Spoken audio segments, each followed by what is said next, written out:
Il existe de nombreuses espèces de dinosaures qui ont atteint une grande hauteur et sont devenus de véritables monstres pour leurs proies ou leurs ennemis. À cet égard, les carnivores se distinguaient particulièrement, et parmi eux l'un des plus mortels et volumineux, le grand Spinosaurus. Le Spinosaurus, dont le nom signifie lézard épineux, était l'un des plus grands dinosaures carnivores du Crétacé, et vivait à l'origine en Afrique du Nord.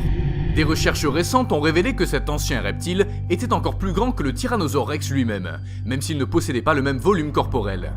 Ce grand carnivore possédait une grande bougie dans sa colonne vertébrale, qu'il utilisait avec sa grande taille pour se montrer imposant. Celle-ci prenait une couleur rouge vive et était un système de défense visuelle qu'il utilisait contre tout type de menace. Étant un grand prédateur et extrêmement agressif, il n'était toutefois pas sans ennemis dans son habitat naturel. Bien que cela semble difficile à croire, il y avait deux espèces de dinosaures qui faisaient face au Spinosaurus, malgré sa grande taille et son agressivité de prédateur. Nous commençons par le Carcharodontosaure. Le Carcharodontosaure avait une physionomie très similaire à celle du T-Rex, et bien qu'il soit souvent plus petit que le Spinosaurus, il le compensait par une musculature robuste et un ensemble de dents très pointues.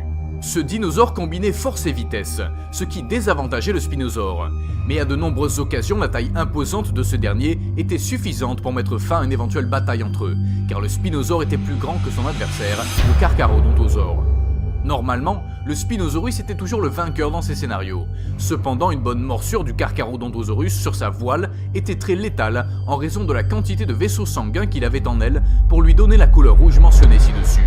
Sans doute une grande faiblesse du Spinosaurus. Et enfin, nous avons Sarcosuchus.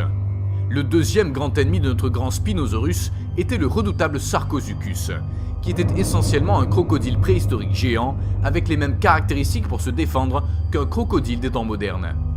Le Sarcosuchus pesait 10 tonnes et mesurait en moyenne jusqu'à 12 mètres de long, ce qui en faisait un digne adversaire du Spinosaurus. Et les affrontements étaient fréquents car le Spinosaurus s'y heurtait souvent quand il avait soif et se rendait à un point d'eau. Ce deuxième ennemi du Spinosaurus était plus dangereux que le premier, car il ne l'affrontait que pour se défendre en se sentant menacé par sa présence, où la plupart du temps le secret du Sarcosuchus suffisait à surprendre le Spinosaurus et à le noyer dans la rivière où il s'approchait pour boire. C'est ainsi que se terminèrent la plupart de leurs affrontements, car le Sarcosuchus, comme tout crocodile, restait près des rives, où on le voyait à peine, et attendait une proie qui pourrait être chassée pour se nourrir. Il en était de même pour les deux grands ennemis du Spinosaurus, qui bien qu'étant un grand prédateur, avait aussi ses rivaux, qui plus d'une fois ont certainement représenté un grand danger pour ce titan de l'ère du Crétacé. Vous êtes d'accord avec la vidéo? Regardez plus de contenu Topman et abonnez-vous à la chaîne pour continuer à profiter de plus de contenu comme celui-ci. À la prochaine!